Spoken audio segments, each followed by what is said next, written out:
Today our office is going to be releasing a report on the trial court realignment. Essentially what we did in this report is look at the legislation that realigned control of the trial courts from the counties to the state. We took a look at the goals that the legislature had in enacting the legislation, looked at whether or not these goals have been accomplished, and in places where we think there could be improvement, we made recommendations on how the legislature could make improvements to better achieve these goals. A little bit of background: prior to 1997, the counties were responsible for the trial courts. Essentially what that meant is that the counties were responsible for most of the funding for the trial courts. They employed the individuals working in the trial courts, and they also were responsible for providing the trial courts with facilities. However, in 1997, the legislature began passing a series of statutes that realigned responsibility for each of these duties from the counties to the state.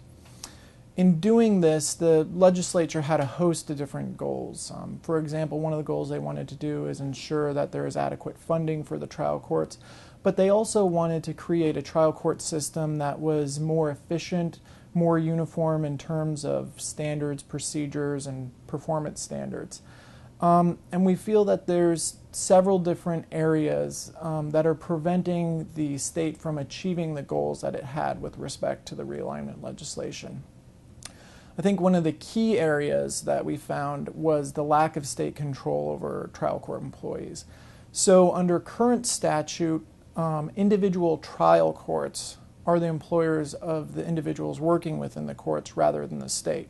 This means that the trial courts make the key decisions about the trial court employment system. So they're responsible for establishing classification systems, bargaining with the trial court employee unions, creating a trial court employment protection system essentially similar to the state civil service system. As a result, though, the state really lacks a lot of control and oversight of this, and it's critical that the state have this control because the state's responsible for these costs. Another area where we feel that there are barriers to the state achieving the goals that it had in realigning the trial courts is with respect to trial court performance measurement. That's one of the things that the legislature hoped to put in place with the passage of this realignment legislation. However, while there have been some efforts to put in place trial court performance measures and standards, they generally fall short for one of two reasons. Either they haven't been implemented on a statewide basis, or there isn't sufficient accountability mechanisms put into place. The third area where we found some barriers to achieving the goals that the legislature had in realignment was with respect to the division of responsibilities between the administrative office of the courts and the trial courts. So prior to realignment, the counties provided a lot of different administrative services to the trial courts. Following realignment, these services had to either be provided by AOC, the Administrative Office of the Courts, or by the trial court themselves. And the way that the responsibilities were divided between these two entities was done in sort of an ad hoc fashion. As such, there's little reason to think that we're maximizing the efficiency we could get out of the current division of responsibilities. For example, there's never been an analysis that looks at the current division of responsibilities and assesses whether or not there are greater efficiencies possible. To address these problems, we made a series of recommendations. So, for example, to address the lack of state control over the trial court employment system, we're recommending that judicial council take over many of the responsibilities that are, for the trial court employment system that currently rest with the trial courts themselves. So, for example, judicial council would be responsible for making uniform statewide classifications. Judicial council would take over negotiations with trial court employees. However, not all of the responsibilities would be shifted to judicial council. So, for example, trial courts would still be able to make decisions about who to hire, promote, transfer, or terminate.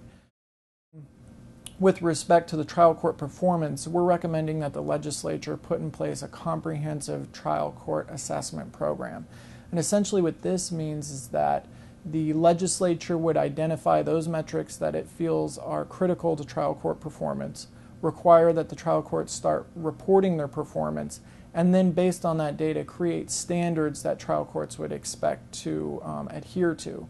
And then in cases where trial courts don't meet those standards, put in place accountability mechanisms that would ensure that trial courts are performing in the way that is intended.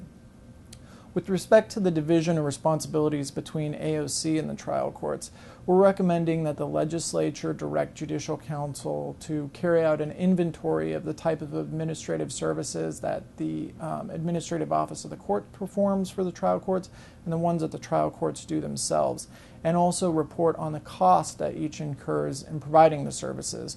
And then based on this, assign the responsibility to the entity best able to provide the service in a most cost-efficient manner. We think that by doing this, it will increase the overall efficiency of the system.